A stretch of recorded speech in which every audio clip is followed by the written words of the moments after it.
Assalamu alaikum dear viewers and well wishers. Welcome back to my YouTube channel ICSE English by Shahin sir. প্রিয় শিক্ষার্থী, আজকে আমি তোমাদের জন্য নিয়ে এসেছি নতুন কারিকুলাম নবম শ্রেণীর অপিনিয়ন ম্যাটার্স। এটা তোমাদের এক্সপেরিয়েন্স নাম্বার 1। সেই এক্সপেরিয়েন্স নাম্বার 1 এর লার্নিং সাইকেল 3 এর অ্যাক্টিভিটি নাম্বার 1 এবং অ্যাক্টিভিটি নাম্বার 2। তোমরা সবাই জানো 3 নম্বর লার্নিং সাইকেলে কি রয়েছে, অ্যাবস্ট্রাক্ট কনসেপচুয়ালাইজেশন। এটি অনেক একটি মজার জায়গা। এখানে ডিপ থিংকিং এর কাজ রয়েছে, ক্রিয়েটিভ থিংকিং এর কাজ রয়েছে। আসলে শুধু উত্তর জানলে নয়, এগুলো তোমাকে ভালোভাবে ক্লাস করতে হবে, তাহলেই তুমি ক্লাসে হিরো হতে পারবে। প্রিয় শিক্ষার্থী, তোমাদের বোর্ড বইয়ের 8 থেকে 11 পৃষ্ঠার সবগুলোর উত্তর পাবা তোমরা এই ভিডিওতে, সেই সঙ্গে পাবা বাংলা অনুবাদ। প্রিয় শিক্ষার্থী, আমরা আজকে আলোচনায় যাব 1.3.1। এখানে 1.3.1 বলতে কি বোঝাচ্ছে আবারও ক্লিয়ার করে নেই। 1 হলো তোমাদের এক্সপেরিয়েন্স নাম্বার। কি নাম্বার? এক্সপেরিয়েন্স। ওকে, এক্সপেরিয়েন্স নাম্বার অর্থাৎ অধ্যায় নাম্বার। আর 3 হলো এখানে তোমার লার্নিং সাইকেল। 3 কি বলো তো? Learning cycle. 3 নম্বর লার্নিং সাইকেলের মাধ্যমে এটা শিখতে হবে। আর পরের 1টা হলো তোমার অ্যাক্টিভিটি। পরের 1টা কি বলতো? অ্যাক্টিভিটি। অর্থাৎ এখানে বুঝতে পারবো তোমরা এই 1.3 থাকবে, এরপরে 1টা হয়তো বা 2 হয়ে যাবে। দেখি আমরা তাই হয়েছি কিনা এখানে। এটা অনেক সময় 2, 3 পর্যন্ত যেতে পারে। হ্যাঁ, যেমন এটা দেখো, এই 3 নম্বর লার্নিং সাইকেলে 2 নম্বর অ্যাক্টিভিটি এটা। ওকে, তার মানে এই লার্নিং সাইকেল এবং অ্যাক্টিভিটিগুলো তোমাকে কিন্তু বুঝতে হবে। হ্যাঁ, না হলে কিন্তু তুমি ক্লাস 10-এ উঠে খাপ খাওয়াতে পারবা নিজেকে। হ্যাঁ, তার মানে এখানে যা করবো একটু শিখে যাবে। শুধু অ্যান্সার নিয়ে নিলা তাহলে কিন্তু হবে না। অ্যান্সার নেওয়ার আগে আমাকে আগে জানতে হবে কোনটা কি, আমি কেন পড়ছি, কিভাবে পড়ছি, তাই না? প্রিয় শিক্ষার্থী, এখানে সাইকেল 3 হলো অ্যাবস্ট্রাক্ট কনসেপচুয়ালাইজেশন, অর্থাৎ হচ্ছে বিমূর্ত ধারণা। এই বিমূর্ত ধারণাটা কি সেটা আমি স্পষ্ট করে বুঝিয়েছি আমি আমার প্রথম ভিডিও। তোমরা যারা এই ভিডিওটি দেখো নাই, অবশ্যই আমার ভিডিও ডেসক্রিপশন বক্স থেকে এই ভিডিওটির লিঙ্ক দেওয়া আছে, ক্লিক করে দেখে আসো। হ্যাঁ, অবশ্যই তোমাদের কিন্তু এগুলো জানতে হবে। হ্যাঁ, লার্নিং সাইকেল কি, এবং এই অধ্যায় থেকে তোমার অর্জন হবে কম্পিটেন্সি নাম্বার 1। লার্নিং সাইকেল এবং কম্পিটেন্সি কিন্তু একদমই আলাদা জিনিস। আমি সেটিও কিন্তু বুঝিয়েছিলাম আমার প্রথম ভিডিওতে, সেই ভিডিওটির লিঙ্ক দেওয়া আছে, তোমরা দেখে নেবে। তাহলে এখানে আমরা কি অর্জন করব? Competency number 1। কম্পিটেন্সি নাম্বার 1টা কি একটু দেখে নেই। কম্পিটেন্সি নাম্বার 1 হলো ability to distinguish between facts and opinions in the given text। হ্যাঁ, যে কোনো টেক্সট থেকে তুমি ফ্যাক্টস এবং অপিনিয়নের পার্থক্য করতে পারবে। এটাই হলো মূল কাজ এই অধ্যায়ের। প্রিয় শিক্ষার্থী, সর্বপ্রথম আমরা আগে জেনে নেই এই যে নোটটা দেওয়া আছে, নোটটা ফ্যাক্টস এবং অপিনিয়নের পার্থক্যটা। ওকে, এই ফ্যাক্টস এবং অপিনিয়নের পার্থক্যটা ভালো করে না জানলে তোমাদের কিন্তু এই লেকচারটা বেকার হয়ে যাবে, তাই না? তোমাদেরকে আসলে ফ্যাক্টস কি আর অপিনিয়নস কি এটা আগে ভালো করে বুঝতে হবে। এবং এই 1.3.1 এর মূল কাজই কিন্তু এটা। An important part of reading comprehension, এটি কম্প্রিহেনশন পড়ার গুরুত্বপূর্ণ অংশ, is determining a fact. Determining মানে হলো নির্ণয় করা, ফ্যাক্ট মানে হলো সত্য। Okay, and an opinion in a text, এবং একটা টেক্সট থেকে মতামত নির্ণয় করা। তাহলে আমি ডিটারমিনিং কি করবো, আমরা নির্ণয় কি করবো? ফ্যাক্ট নির্ণয় করবো এবং অপিনিয়ন নির্ণয় করবো। দেখো, the difference between facts and অপিনিয়নস is essential. বলা হচ্ছে পার্থক্য কার মধ্যে? ফ্যাক্ট এবং অপিনিয়নের মধ্যে খুব জরুরি, specially when working to support an argument in an essay. যখন তুমি কোনো আর্গুমেন্টকে সাপোর্ট করতে যাবা, হ্যাঁ, তখন কিন্তু তোমাকে ফ্যাক্ট কোনটা আর অপিনিয়ন কোনটা এটা ভালো করে বুঝতে হবে। ফ্যাক্টস আর statements that can be objectively proven. এই অবজেক্টিভলি মানে হলো নিরপেক্ষভাবে। ফ্যাক্টস হচ্ছে স্টেটমেন্ট যেটা কি হবে? নিরপেক্ষভাবে প্রুভেন হবে, প্রমাণিত হবে। While অপিনিয়নস reflect personal and subjective feelings, যেখানে অপিনিয়ন কি বলবে? ব্যক্তিগত, হ্যাঁ, বা ব্যক্তি কেন্দ্রিক। সাবজেক্টিভ মানে ব্যক্তি কেন্দ্রিক হতে পারে, ওকে, বা আত্মকেন্দ্রিক। হ্যাঁ, ফিলিংস, এখানে একজন ব্যক্তির ব্যক্তিগত মতামত, ফিলিংস গুলোকে কি করবে? প্রকাশ করবে। ফর ইনস্ট্যান্স, উদাহরণস্বরূপ, when writing about a story someone might write something like, হ্যাঁ, যখন গল্প নিয়ে লিখবে তখন হয়তো বা কেউ একজন এরকম লিখতে পারে, যেমন কেমন? The author did an awesome job writing about the main character. হ্যাঁ, লেখক খুবই ভালো কাজ করেছে যখন মেইন চরিত্র বর্ণনা করেছে। এখানে দেখো, লেখক ভালো কাজ করেছে, এখানে কিন্তু এই অসামটাকে তার একটা ব্যক্তিগত মতামত যে খুব ভালো কাজ। বুঝতে পারছো? এবার দেখো however যাই হোক this statement would be an opinion because the idea that the author's job was awesome is subjective and may vary depending on the reader. দেখো যাই হোক না কেন এই যে শব্দটা ব্যবহার করেছে awesome, এই শব্দটা হলো ব্যক্তিগত। হ্যাঁ, এটা কার ব্যক্তিগত, এটা বিভিন্ন হতে পারে, ভেরি করতে পারে, পার্থক্য হতে পারে, এটা রিডারের উপরে, ওকে, এবং লেখকের উপরেও পার্থক্য করতে পারে। অনেকে awesome লিখছে, অনেকে ইন্টারেস্টিং বলতে পারতো, কেউ গুড বলতে পারতো, এটা তার ব্যক্তিগত মতামত। ভিডিও চালিয়ে নাই করতে খাওয়া হয়ে শেষ। Instead, the same person might write something like, এর পরিবর্তে লেখক অন্য কিছু লিখতে পারেন, the author used several metaphors to describe the main characters effectively. লেখক চাইলেই বিভিন্ন ধরনের মেটাফর ইউজ করতে পারেন মেইন ক্যারেক্টারকে ডেসক্রাইব করার জন্য। প্রিয় শিক্ষার্থী, এখানে কিন্তু মেইন জিনিস হলো মেটাফর। তোমরা কি জানো মেটাফর কি? মেটাফর হলো সেমিলির মতো একটা জিনিস, কিন্তু এখানে মজার বিষয় হচ্ছে মেটাফর দিয়ে তুলনা করা হবে, যে তুলনাটা হবে অবাস্তব। যেমন আমরা যদি পুরুষ সিংহের নেয়, আচ্ছা কখনো কি কোনো পুরুষ সিংহের মতো হতে পারে? হ্যাঁ, যেমন চাঁদ মুখ, কোনো মুখকে চাঁদের মতো হতে পারে একদম গোল? নো। তাহলে এইগুলোকে বলা হবে মেটাফর, মানে অবাস্তব তুলনা। কেমন তুলনা বলো তো? অবাস্তব তুলনা। This would be a fact because the writer would be able to point out metaphors in the text that prove this. হ্যাঁ, এটা ফ্যাক্ট হতে পারে। কেন বলো দেখি? রাইটার সক্ষম হয়েছে পয়েন্ট আউট মেটাফোর্স, মেটাফর ব্যবহার করতে, in the text that prove this, এই টেক্সটটাকে প্রমাণিত করার জন্য। When we read a text, যখন আমরা একটা টেক্সট পড়বো, is not always easy to distinguish between facts and opinions. আমরা যখন একটা টেক্সট পড়বো তখন এটা খুব সহজ হবে না পার্থক্য করা, ডিস্টিংগুইশ, পার্থক্য করা between facts and opinions, fact এবং অপিনিয়নের মধ্যে। টু আইডেন্টিফাই দেম, সেটাকে আইডেন্টিফাই করার জন্য we need to read the passage sentence by sentence and ask two questions. আমাদেরকে কোনটি ফ্যাক্ট এবং কোনটি অপিনিয়ন এটা বের করার জন্য প্রতিটি সেন্টেন্সকে প্রশ্ন করতে হবে। এই দুইটা প্রশ্ন, এই প্রশ্ন নাম্বার 1 আর প্রশ্ন নাম্বার 2। প্রশ্ন নাম্বার 1 বলছে, can the statement be proven to be true or false? স্টেটমেন্টটি বা বিবৃতিটি কি সত্য বা মিথ্যা বলে প্রমাণিত হতে পারে? Does the statement express author's personal beliefs? এই স্টেটমেন্ট বা বিবৃতিটি কি লেখকের ব্যক্তিগত বিশ্বাসকে প্রকাশ করে, অথবা আইডিয়াকে প্রকাশ করে, অথবা ইমোশনকে প্রকাশ করে অ্যাবাউট দ্য টপিক, যে টপিক সম্পর্কে আলোচনা হচ্ছিল।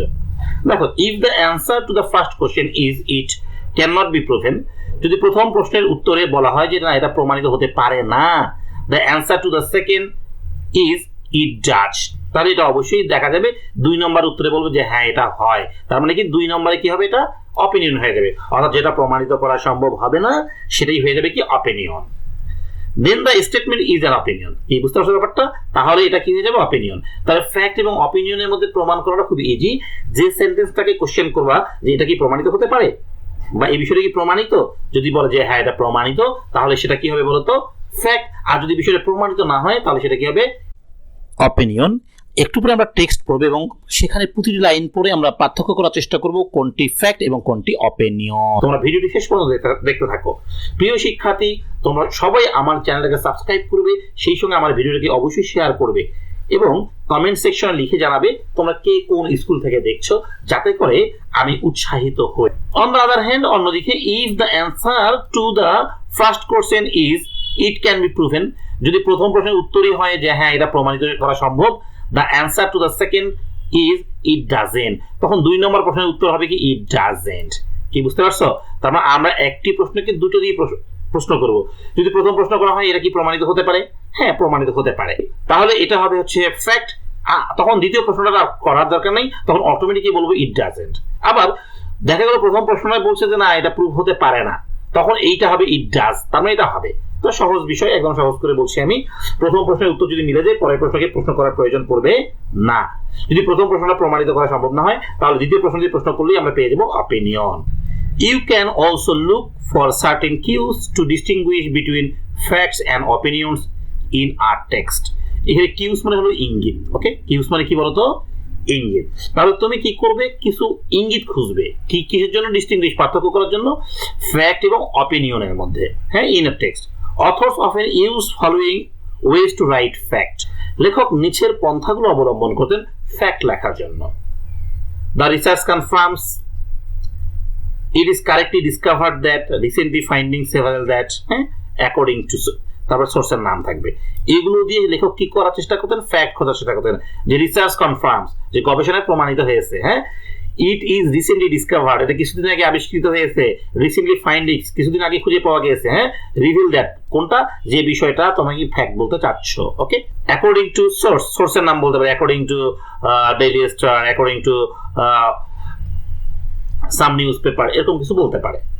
আর usually followed by a fact, তাহলে এই যে বিষয়গুলো হতে পারে এগুলো সবগুলো ফ্যাক্ট হতে পারে কখন, যেটা কনফার্ম হবে রিসার্চের দ্বারা, যে কিছুদিন আগে আবিষ্কার হয়েছে বা এটাকে খুঁজে পাওয়া হয়েছে, কোনো সোর্স রয়েছে, উৎস রয়েছে, হ্যাঁ, সেগুলোকে আমরা কি বলবো, fact. However, it can also introduce an opinion. It is important to know that the source of fact should be credible and trustworthy. দেখো এটা খুবই গুরুত্বপূর্ণ যে to know that the source of fact, ফ্যাক্টের উৎসটি হতে হবে ক্রেডিবল, বিশ্বাসযোগ্য, and trustworthy, একই জিনিস, বিশ্বাসযোগ্য, দুটোই কিন্তু বিশ্বাসযোগ্য। ওকে, conversely authors use the following clues to give their opinions.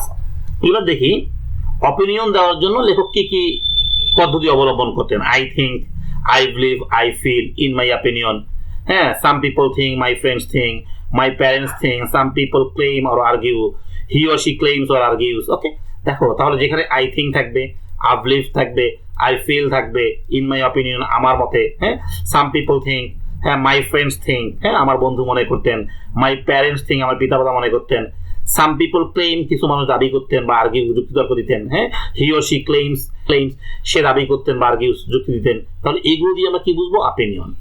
Adjectives like always, never, awful, wonderful, beautiful, ugly, better, best, worst, delicious, disgusting, enjoyable, favorite, for, against,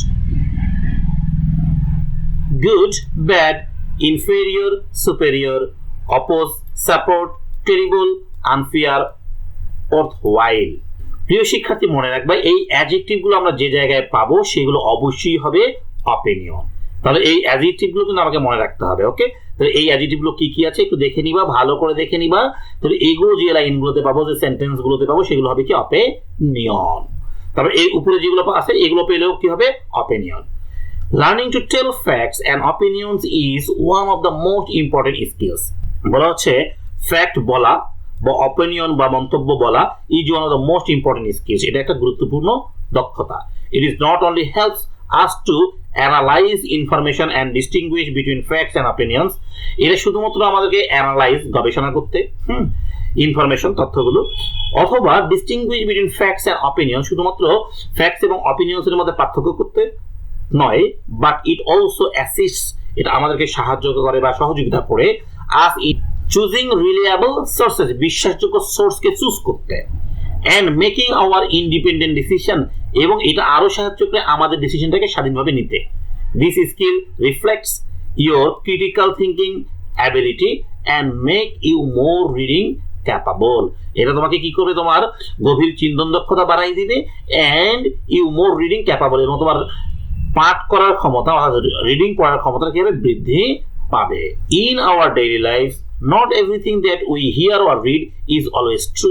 বলা যায় আমাদের দৈনন্দিন জীবনে আমরা যা শুনি বা যা পড়ি সবগুলো সবসময় সত্য নয়। We need to learn how to identify what is true and what is not. আমাদেরকে শিখতে হবে কোনটি সত্য এবং কোনটি মিথ্যা, এটা চিহ্নিত করা, আইডেন্টিফাই করা। Therefore, it is important to be able to tell the differences between facts and opinions. Okay?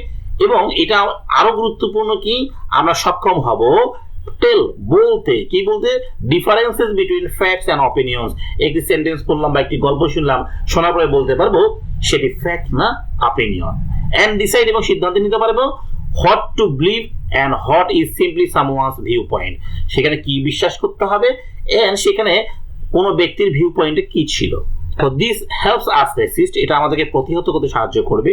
Attempt to influence, কেউ যদি কাউকে প্রভাবিত করে বা আমাদেরকে প্রভাবিত করে, পারসুয়াড, কোনো কিছু বিশ্বাস করতে বলে, অর প্রেশার আস, অথবা আমাদের উপর প্রেশার প্রয়োগ করে। Ultimately separating fact from opinion is central to understanding information থটফুলি।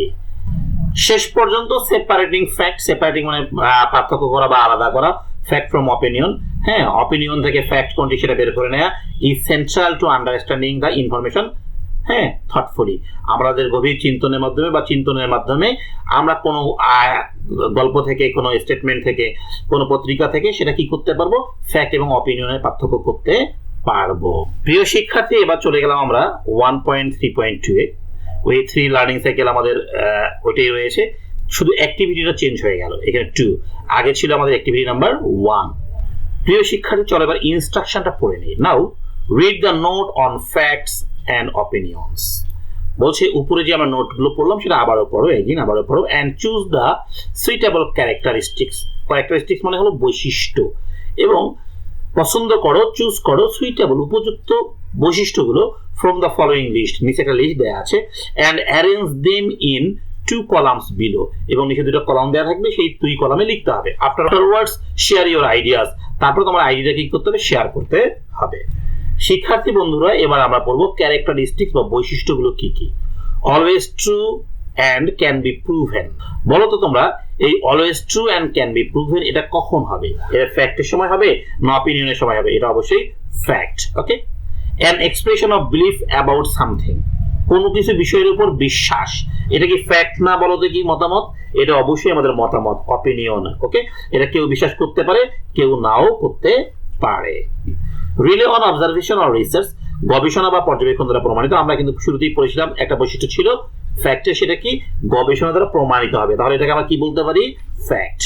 Based on assumptions. এটা হচ্ছে অনুমানের উপর নির্ভর। আসলে অনুমানের উপর নির্ভর কিভাবে হবে বলো দেখি? অবশ্যই opinion. Has credible sources like research, newspaper, etc. বলা হচ্ছে বিশ্বাসযোগ্য সোর্স থাকতে হবে। হ্যাঁ, সেটা হতে পারে গবেষণা বা নিউজ পেপার। বলতো এটা ফ্যাক্ট না অপিনিয়ন? এটা অবশ্যই কি বলতো, fact. The source of the information may be the teacher, mother or etc. বলছে the source of information may be the teacher, mother, etc. তথ্যের উৎস হিসেবে টিচার হতে পারে বা মাদারও হতে পারে। এটাকে আমরা ফ্যাক্ট বলবো না অপিনিয়ন বলবো? অবশ্যই এটাও হবে আমাদের fact. To me, walking is the best way to visit a new place. বলো দেখি, আমার জন্য হাঁটা হচ্ছে কোন জায়গা ভ্রমণের সবচেয়ে ভালো মাধ্যম। এটা কি অপিনিয়ন না ফ্যাক্ট? নিঃসন্দেহে এটা অপিনিয়ন। কেন বলো দেখি? কারণ কারো কাছে হচ্ছে হাঁটাটা বেস্ট, কারো কাছে হচ্ছে journey by plane, journey by হ্যান ত্যান ইত্যাদি ইত্যাদি। My mother has a driving licence. বলো তো এটা কি? আমার মায়ের একটা ড্রাইভিং লাইসেন্স আছে। এটা একদম ফ্যাক্ট, কারণ লাইসেন্সটা কিন্তু আছে, তাই না? এটা হবে কি তাহলে? ফ্যাক্ট। ইউনিভার্সালটা কি হবে? অবশ্যই ফ্যাক্ট, মানে চিরন্তন সত্য যেগুলো আর কি, এগুলো কি হবে বলতো? ফ্যাক্ট। এবার দেখো, ভ্যারাইজ from one person to the next. ভিন্ন হতে পারে এক ব্যক্তি থেকে আরেক ব্যক্তির। এটা কি ফ্যাক্ট না অপিনিয়ন? এটা অবশ্যই অপিনিয়ন। ডিবেটেবল, হ্যাঁ, মানে হচ্ছে ডিবেট তোমরা যে করো না, বিতর্ক, মানে যেটা বিতর্কযোগ্য। বিতর্কযোগ্যটা কি ফ্যাক্ট না অপিনিয়ন? এটা অবশ্যই হবে অপিনিয়ন। এটা ফ্যাক্ট হতে পারে না। তাহলে লিখে দিলাম অপিনিয়ন। দেখো, has the power to influence or persuade others. এটার পাওয়ার রয়েছে, ক্ষমতা রয়েছে অন্যকে কি করার জন্য? ইনফ্লুয়েন্স করার। আসলে অন্যকে ইনফ্লুয়েন্স করার জন্য পাওয়ার থাকে অপিনিয়নের। ওকে, মানে দেখা গেল বলা হচ্ছে যে মেয়েটি খুব সুন্দর, আমি কিন্তু তোমার মতামতটাকে কি করে দিলাম? চেঞ্জ করে দিলাম। হ্যাঁ, তুমিও তখন মতামত দিতে পারো, আসলেই তো মেয়েটি সুন্দর, তাই না? According to the new nation, the literacy rate. এটা অবশ্যই অপিনিয়ন। হ্যাঁ, মানে অ্যাকর্ডিং টু ওই যে অ্যাডজেক্টিভগুলো রয়েছে। Supported by evidence. এটা যদি হচ্ছে প্রমাণ হয়, প্রমাণের দ্বারা সাপোর্ট করা হয়, তাহলে এটা অবশ্যই হবে কি? Fact. Involves our physical sense like hearing, seeing, smelling, touching or tasting. প্রিয় শিক্ষার্থী, তোমরা বলো তো এগুলো কি ফ্যাক্ট হবে না অপিনিয়ন হবে? এগুলো অবশ্যই অপিনিয়নের অংশ। এগুলো কি বলতো? অপিনিয়নের অংশ। প্রিয় শিক্ষার্থী, তোমরা যারা এই জায়গাগুলো বুঝতে পারলে, আমি কিন্তু সুন্দর করে বাংলা দিয়ে বুঝিয়েছি। এবার তোমাকে কি কাজ করতে হবে বলতো? এই ফ্যাক্ট আর অপিনিয়নের ঘরে লিখতে হবে। এটা কোনো মুখস্থ বিদ্যা না। এইখান থেকে আমি যেগুলো ফ্যাক্ট বলেছি সেটা ফ্যাক্টের ঘরে লিখতে হবে, এই ফ্যাক্টের ঘরে সাজাই দিবা। আর যেগুলো অপিনিয়ন বলেছি সেগুলো অপিনিয়নের ঘরে সাজাই দিবা, তাহলেই কাজ হয়ে যাবে। আমি এখানে দেখো লিখে দিয়েছি, তোমরা একটু স্ক্রিনশট করে নাও। প্রিয় শিক্ষার্থী, তোমরা স্ক্রিনশট করতে থাকো, সেই সঙ্গে একটু মাথায় রাখো, তোমরা যদি পরবর্তী ক্লাসগুলো পেতে চাও অবশ্যই আমার চ্যানেলটিকে সাবস্ক্রাইব করবে, এবং আমি বারবার করে রিকোয়েস্ট করছি আমার ভিডিওটাকে অবশ্যই তোমরা শেয়ার করবে, যাতে তোমার অন্যান্য বন্ধুরা উপকৃত হয়। সবাই ভালো থাকবে। আল্লাহ হাফেজ।